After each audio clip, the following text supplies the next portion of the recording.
Pengadilan Negeri Jakarta Selatan telah menyatakan siap untuk menggelar sidang 3 pelaku penganiayaan David, yakni Mario Dandi Satrio, Shane Lucas, dan AGH. Menjelang digelarnya sidang tersebut, ayah dari korban David, yakni Jonathan Latumahina, menuliskan sebuah pesan terkait vonis ketiga pelaku tersebut. Dikutip Tribun Wow, pesan ini dituliskan melalui akun Twitter @seksiksak pada Selasa 28 Maret. Jonathan menyebut para pelaku tengah mengemis simpati demi memperingan vonis. Mereka sedang mengemis simpati publik untuk memperingan vonisnya kelak. Dan kamu adalah anakku yang membanggakan dan tak pernah lelah berjuang. Kutunggu walau selama apapun, kami terus di sini untukmu. We love you, Kido, tulis Jonathan. Dalam cuitan tersebut, tampak Jonathan juga mengunggah foto terbaru anaknya yang sedang berdiri dengan alat bantu berupa kasur besar.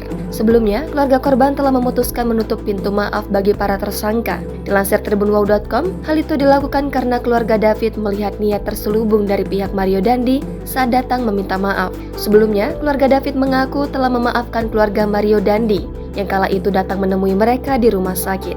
Namun, baru-baru ini keluarga David menarik maaf tersebut. Menurut kuasa hukum David, Melissa Anggraini, keluarga Mario Dandi hanya meminta maaf karena berharap tersangka akan mendapatkan keringanan hukuman. Itu seakan-akan dimanfaatkan menjadi keringanan. Itu saya lihat tidak berempati lagi. Jelas Melissa dikutip dari Tribun Jakarta. Ia mengatakan keluarga David masih bingung dan syok saat keluarga Mario Dandi datang. Saat itu, keluarga David belum mengetahui apa yang sebenarnya terjadi. Di sisi lain, Melissa menyebut Mario Dandi CS tukang bohong karena selalu mengubah keterangan dari waktu ke waktu. Ia pun menyinggung pernyataan pihak Polda Metro Jaya soal kebohongan Mario Dandi, Shane Lucas, dan AGH. Dengan fakta itulah, keluarga David tidak akan memberikan kata maaf pada Mario Dandi CS. Apalagi hingga kini David masih terbaring lemah di ruang ICU Rumah Sakit Mayapada. Kekesalan keluarga David pun juga semakin bertambah karena dituduh melakukan pelecehan pada AGH.